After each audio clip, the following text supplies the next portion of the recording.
Well, hello everybody. Welcome to In the Growth Space. Today is the season finale, episode 206. It's hard to believe that we are at the end of the fourth season. I don't know that when I started out, if I ever really thought about how long it would go or the episode number or the count. I really didn't even think about that, but we're at episode 206 here in season 4.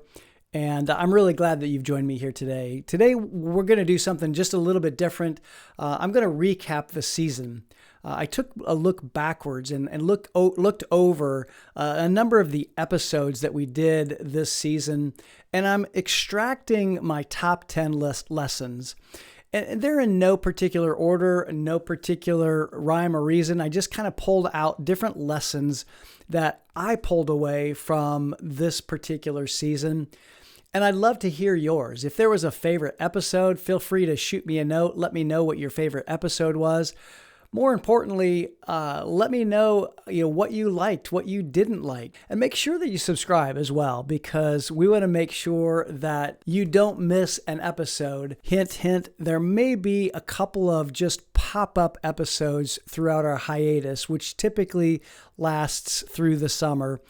This year, we're not exactly sure when we're going to start back up again, but I would love to have you as a subscriber so that you don't miss any of those pop-up episodes over the hiatus. I want to say, first and foremost, thank you. If you've been a listener for a long time, if you are a subscriber, thank you so much. It means the world to me. I really, really appreciate it. I also want to say thank you to all of our guests this season. We had some amazing guests. I really enjoyed each and every conversation that I had this season. And I also want to say a huge thank you to our podcast team, because you guys have put together a great season, and I've really appreciated everything that you've done. Now, one of the things that I'm doing for this particular episode is I've created a gift for you. It's a downloadable worksheet, and it's a coaching guide for season 4. There'll be a link in the show notes that you can click on and download this worksheet. So it's totally free, and I'd love for you to have it. And I'd love for you to also then take a look at it. And there are coaching questions in this downloadable worksheet so that you can use with your team. You can use it with yourself. You can use it with whoever you like. But these are my top 10 lessons from season 4. The first and foremost, and this is in no particular order, but the first thing that I drew out was from episode 185. And in that episode, I talked about intentional rituals because they drive our success. And the easiest way to accomplish any goal is really rarely a result of motivation alone. It's really the product of your consistent and intentional actions that you take daily. And what I did in that episode is I emphasized how establishing small, repeatable rituals can have a huge impact on your productivity, your health, your leadership, your effectiveness, and that they reduce your decision fatigue and they anchor your day with purpose. So whether you have a morning routine, whether it's a regular journaling practice, whether it's a daily team check-in, or maybe it's just scheduled thinking time, but whatever it is for you, building in these rhythms, these rituals will create space for progress for you. So here's one actionable insight that I can offer to you. Identify one habit that you can ritualize. In other words, what's one thing that you can do that if you ritualize it, if you put it into practice day in and day out, maybe it's planning your daily top 3 priorities. Maybe it's committing to a weekly review and preview practice. Whatever it may be for you, commit to it and do that for at least 60 days. The second lesson that I'd love to offer to you today is that accountability enhances your goal achievement and your goal achievement process. And this comes from episode 187. Goals without accountability are just good intentions. And in that episode, I discussed how goals can help you really gain traction when you have really substantial consequences, whether they're positive or negative. And when you enlist others in the journey, it's so helpful for your accomplishment of your goals. Accountability can come in a number of different ways. It can come through coaching, can come through mastermind groups. It can come through peer groups or peer partners. And most importantly, accountability is not about judgment. It's not about, holding something over you, but it's really about creating structures that increase your follow through and increase your resilience, especially when motivation wanes, because it will. Let's just face it, your motivation will wane. So here's your actionable insight from this particular lesson. Pair up with an accountability partner. Find someone that you can share your goals, your weekly wins, your progress on your most important goal, and use them as a way to create a little bit more accountability in your goal achievement process. All right, lesson 3, succession planning is essential. And in this episode, 188, as a matter of fact, is what this comes from. I'm talking about the reasons why succession planning is so important, and the fact that so many organizations neglect succession planning until it's too late. One of the things that I challenge you with is just to rethink how you identify and nurture your emerging talent. Doing it proactively and not just as a backup plan, but as an active growth strategy is actually a strategy that will help build and invest in your leadership development and in your company as well. Because investing in your leadership development now ensures continuity, and not only that, but it retains top performers. And it reduces the chaos of unexpected transitions. So make sure that your leaders are ready. Make sure that they're continually growing. Invest in them. And personally and selfishly, I want to invite you to put your leaders, your emerging leaders, into our Emerging Leader Academy. We have an academy that we have trained and developed hundreds of leaders, and we would love to be able to help yours as well. Succession planning requires us to think ahead. In my own life, I didn't have the opportunity to actually be ready. I started the process, and I've always been involved in some form of personal growth, whether it was going to a Toastmasters meeting and learning how to speak, or it was self-development and listening to cassette tapes back in the day, listening to podcasts. Maybe it was also reading. I've always been an avid reader. And so whatever it is for you to be able to be proactive for your leadership team, I want to encourage you to do that. So start by identifying 2 to 3 potential leaders within your organization and just explore how to expose them to more responsibility, more mentorship, maybe delegate some responsibility to them.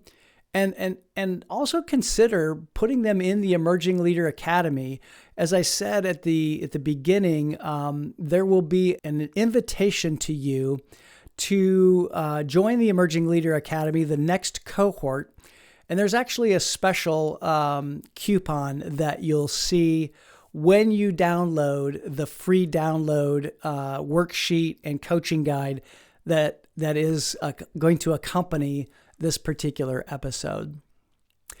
So the 4th lesson that I'm pulling out from this particular season is, and it's coming from episode 182, and it really is all about high performance leadership. high performance leadership requires both clarity and strong communication. What do I mean by that? Well, high performing leaders don't just wing it.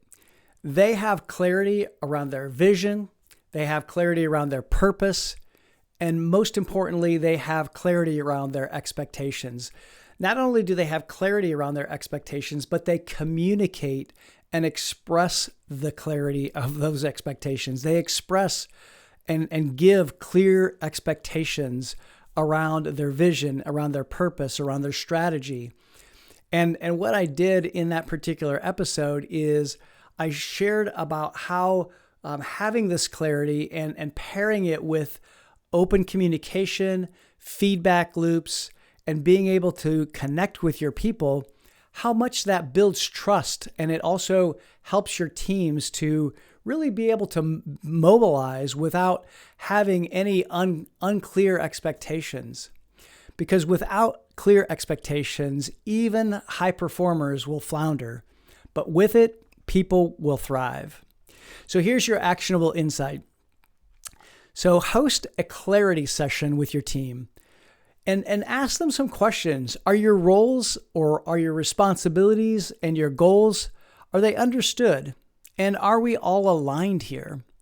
So that's one takeaway that you can use for your team in this lesson. So the fifth lesson that I'm taking from this particular season is coming from episode 194, and it's an episode that I had with just a wonderful guest. Dr. Laura Gallagher talked about self-acceptance.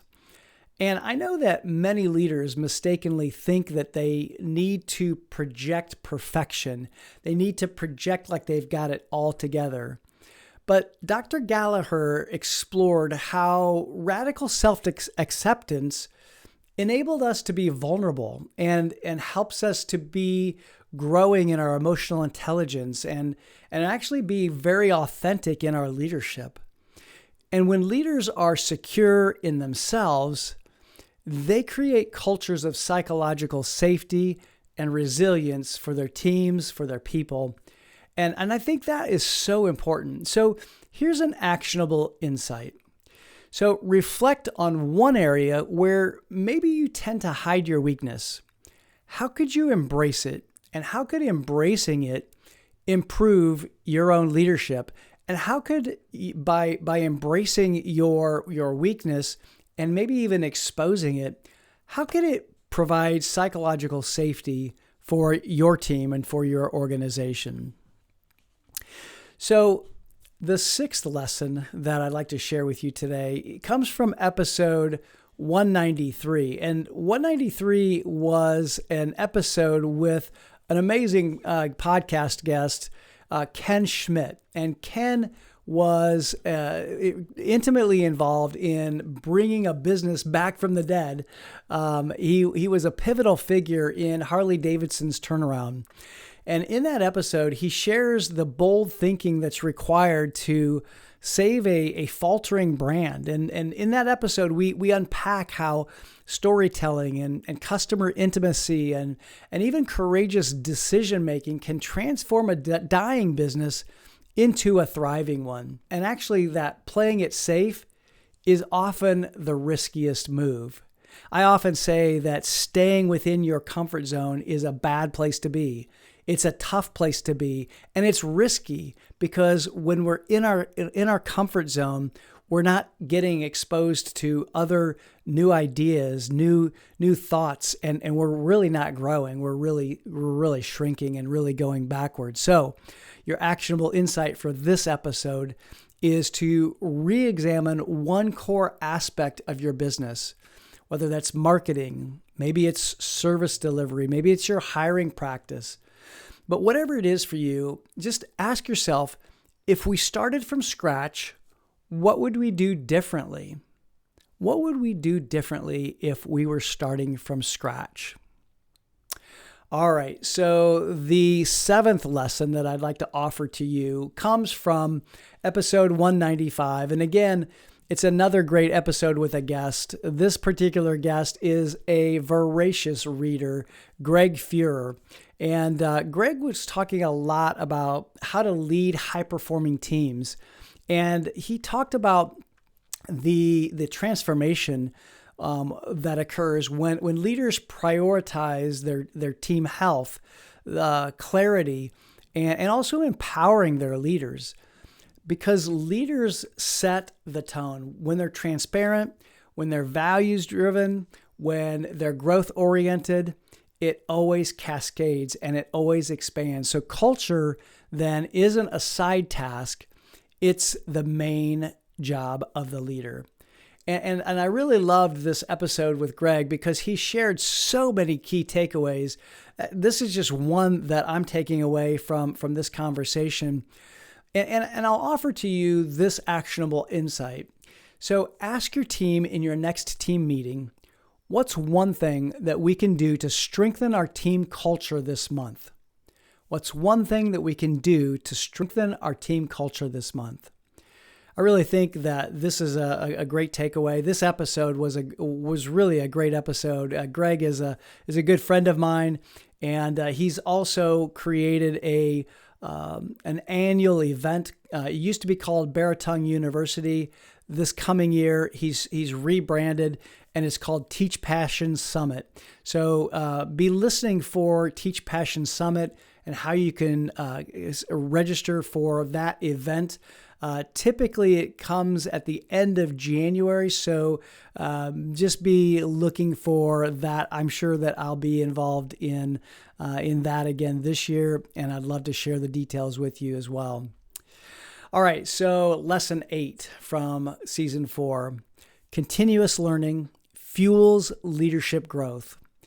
This is a theme that I highlighted throughout the episode or throughout the season, but especially in episodes 182 and 177. And really, I think this sums up a lot of my life and my leadership growth journey. And that really is that leadership isn't a get to the finish line kind of thing. There is no finish line for leadership. Leadership really is a discipline. And it's a continuous journey. It's a continuous learning journey. And I frequently have emphasized that we as leaders need to remain students. We need to continually grow, whether that's through reading, whether that's through coaching, whether it's through attending workshops like my Inner Circle Summit or the Teach Passion Summit. But the fact is that the world is changing. It's changing faster than we as humans can keep up. And so we have to be able to grow and learn and continually grow and continually learn so that we don't risk stagnation, because stagnation for a leader is really the death knell of your leadership. So schedule 1 hour each week as your learning time, either for reading, for listening to podcasts, or simply just engaging in your training. So that's your actionable insights. Schedule 1 hour each week as learning time for your reading, your listening to podcasts, or engaging in your training. So lesson number 9 from this particular season is to embrace change, because embracing change will enhance your leadership effectiveness. Now, when I say embracing change, I think of an embrace. If I think of embracing a friend, I'm leaning in, I'm leaning forward, I'm actually going towards it, as opposed to leaning away from it or allowing it to come to me.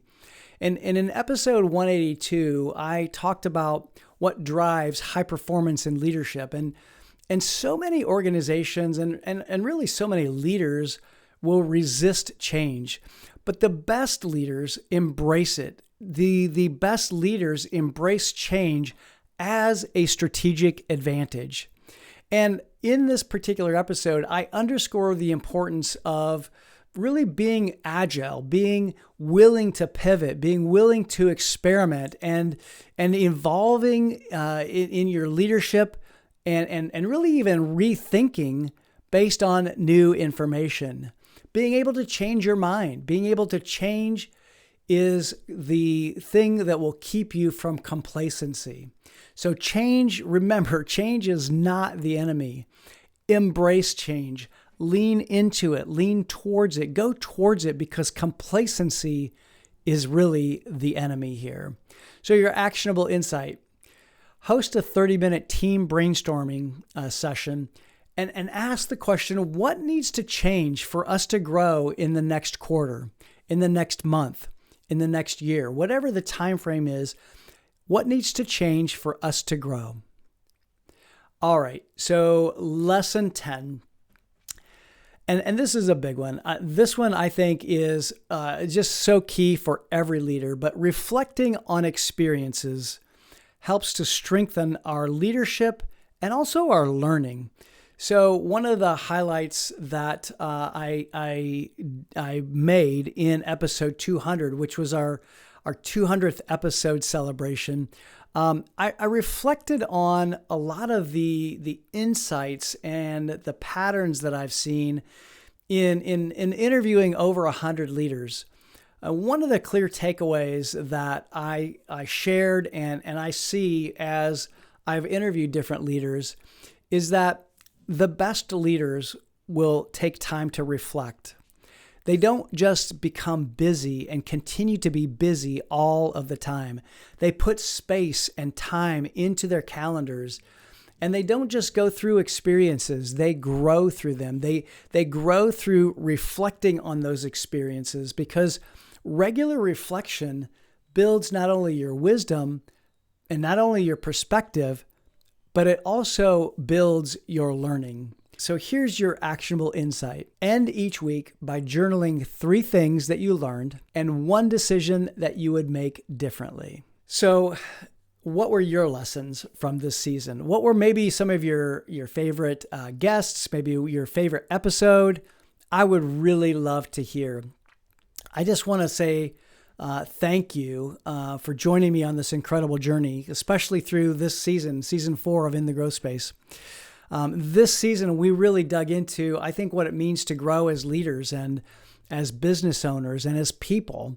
And I talked about the power of intentional routines, the importance of succession planning, the strategies that breathe new life into a business, and honestly, then the quiet personal work of self-acceptance and self-reflection. And you showed up, you listened, you also reflected.